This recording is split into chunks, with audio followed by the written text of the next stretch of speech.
not even necessarily just supermarket, a brand, and they'll have brand guidelines. So whatever's used in one will generally be rolled out amongst stores up and down the country, and they need the confidence that what the tile or the bespoke precast items look like in Newcastle, they're the same in London as well. And I think we can give them the confidence that that is what they're getting as well with us. And so we're just talking to Phil prior about what clients are looking for when they are specifying projects, and they've got the wish list and they're going through aesthetics, technical, sustainability, and the general suitability for a project. And what we touched on was about getting the seamless link between what we make in Manchester from a tile perspective and what we make in Leeds on the bespoke areas as well. And I know you've been with Quilligotti's a number of years now, much longer than I've been here. What projects stand out in your mind where we've got that seamless link between? I mean, the main ones tend to be sort of more like the mass transit areas. So we've done a lot of railway stations where you've got steps in precast, you've got big heavy duty skirting boards in precast to go along with the tiles that are there. Airports like Manchester Airport, for example, you know, we've done a lot in Manchester Airport where it's again predominantly steps, it's predominantly skirting boards. But then on the sort of other side, we've got the residential side. We've done projects, for example, we had a project that had a large outside table, and they wanted to match that with sort of precast, with Terrazzo tiles inside the house and into the patio area. So it all tied in together, and the table was obviously in precast. It was sort of made to order in that respect. I mean, I'd say from a design perspective, it always works out better the earlier we're involved in the project as well. Would you agree with that? Would you think that's the... Absolutely. I mean, I think the earlier we're involved, if we're involved in the design stage with the architect, then we can answer all the questions that they might have at that early stage, because invariably some architects have got a great knowledge of Terrazzo, others less so.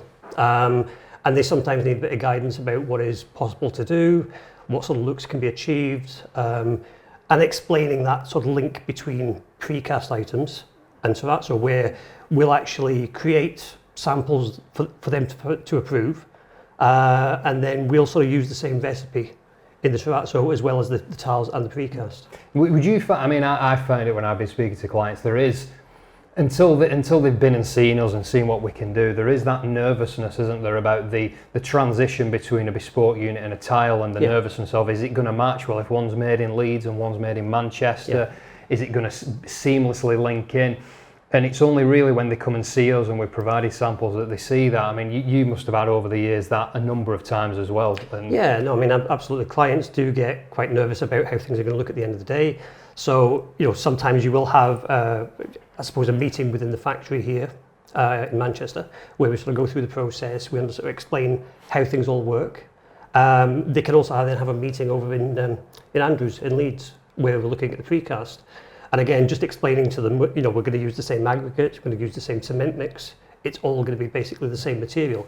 Yes, there might be ever so slight changes in manufacturing process, but we'll always sort of match the tiles together before we sort of go ahead and manufacture the product. I think that's another important point as well, isn't it? And I know that you know, from working with you, I've heard you talk to customers about this, and I have as well. It's always about, when it's a more bespoke item as well, is having a sample to start with. So you've always got that point of reference for the project. I think it does two things. It does set the customer's mind at ease as well, and it gives us, if you will, a working palette to work to as well, doesn't it, as well? Yeah. Something that, you know, we make samples and we keep samples as well, so that in years to come, whether it be a tile or a worktop, we know the mix and we know the aesthetic of the tile, so that we can make items to match if that project grows in the future as well, which it does, because you must have had quite a few projects that started off in, let's say, area A, and then 5 years down the line, area B comes up and they want to match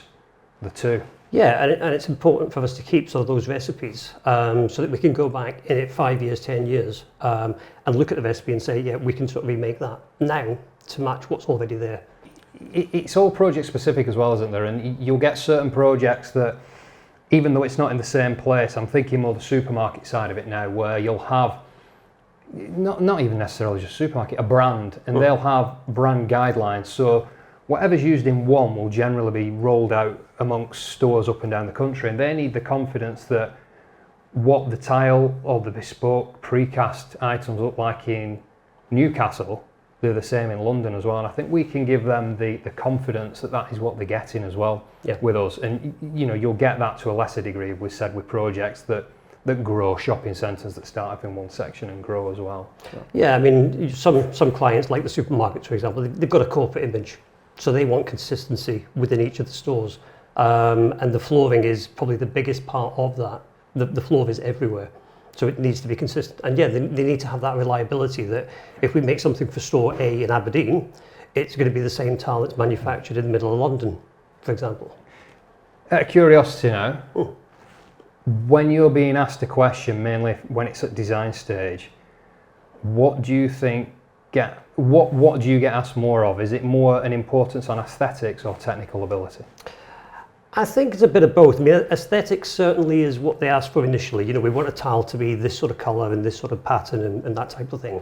But I think when you get involved, particularly on the larger projects, then there is a lot of technical information. Yeah. Because as I say, some architects have great knowledge, some architects, it's the first time they've used Terrazzo.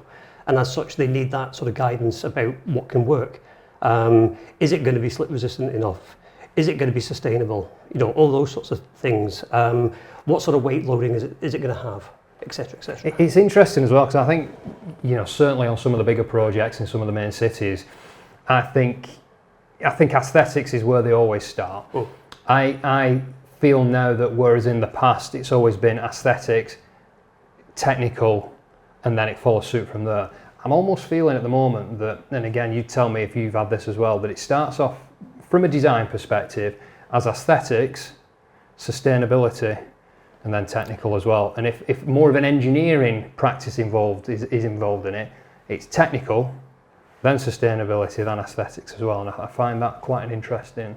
Yeah, I mean, I think the sustainable importance has increased significantly over recent years. So, I think you're probably right in the sense of aesthetics is almost always going to be, what something looks like is always going to be that main draw. But sustainability has become such a big topic recently that's probably next in line for many of the architects. The technical side, certainly the architects will ask about that, but that comes into it more on the contracting side. Yeah. You'll have a lot more contractors asking about technical information, data sheets, etc., that they need to have. And I think that's the one thing I was chatting to Phil about as well, is that there is this wish list that they've got, and I think we do tick all the boxes on it. Yeah. And the good thing as well is, I'm saying the good thing, I think as an industry, the sustainability side of it, and with EPDs, and we've been around the office and we've all been talking about EPDs and getting the products tested. It's such an important factor now, but I still think that there is a lot of education needed in the market on it as well at the moment. I think people realise it's important but don't actually understand it fully. Yeah. And I think that's where we can come in and help as well, because as we're going down this path and we're on this sustainable journey, the more we learn, we can pass on the information to our customers as well. And without sounding like we're blowing our own trumpet, we know Terrazzo better than anybody. And I think we can help people with that on the projects. Yeah, I mean, I think the sort of significance of it is increasingly important. But yeah, it's very complicated. The actual assessment of an EPD involves a lot of information. It can be down to, manufacturing costs. It can be down to the material cost. It can be down to the material sort of quantities, if you like, within the mix. It's the amount of power that's used. It's the amount of transport that's used. There's so much involved in an EPD that for someone who's never come across it before to digest that is too much. Yeah. So yeah, we can offer that sort of guidance about why it's significant and why it's important. And I think the good thing for us, now that we understand it and we're on the journey with it as well, as we evolve more with our R&D and look at ways to making the product better and getting new products to market, we can look at ways that we can reduce the carbon footprint as well. And it might only be certain percentage points in certain areas, but we know by tweaking a mix in a certain way and running the tests on the tiles to make sure they're still fit for purpose, we can do that and maybe look at reducing that carbon footprint. And that's an ongoing process for us as well. And that's something we will continue to do until we have a product that is as low carbon as you can possibly get. The impact on the environment is so low the scoring matrix involved now on buildings and projects of a certain number they have to meet, and we want to be on that journey with the customer and helping them meet that number as well. Yeah, absolutely. It is, just as I say, it's just increasingly important. There's a lot of products that previously have been brought in, for example, from abroad, and the amount of carbon road miles involved in that. We don't have that because obviously we're manufacturing in the UK. We're using quite often UK-based products to manufacture.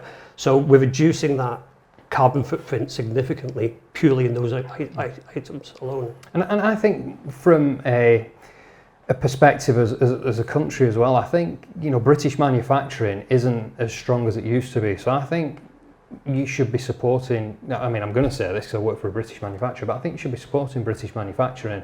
And, you know, we are the largest and only mass producer of terrazzo tiles in the UK, and I think, you know, working and making our product better and ticking the sustainability boxes, I want it to come to a point where the customer doesn't need to look anywhere else. You know, we can fulfill everything they need on that particular process, and, you know, I think we should be proud to fly the flag as a British terrazzo manufacturer. Yeah, no, I would completely agree. I mean, I'm sort of old enough to remember back in the 70s when they were actually advertising "Buy British." How old are you now? Let's say 50 plus. But basically, it's sort of come full circle, and we're back into where buying British is significantly important again for sustainability reasons. And I think it all follows suit as well, as it's investing into the UK economy as well, because, you know, you're buying a British product that's employing local people from the area as well. It's buying British products where we can, and it's keeping the economy and the money within in Britain as well, which is what we want to do. We need to help boost the British economy, and I think we all have an important role to play in that as well. Yeah, absolutely, I would agree with that.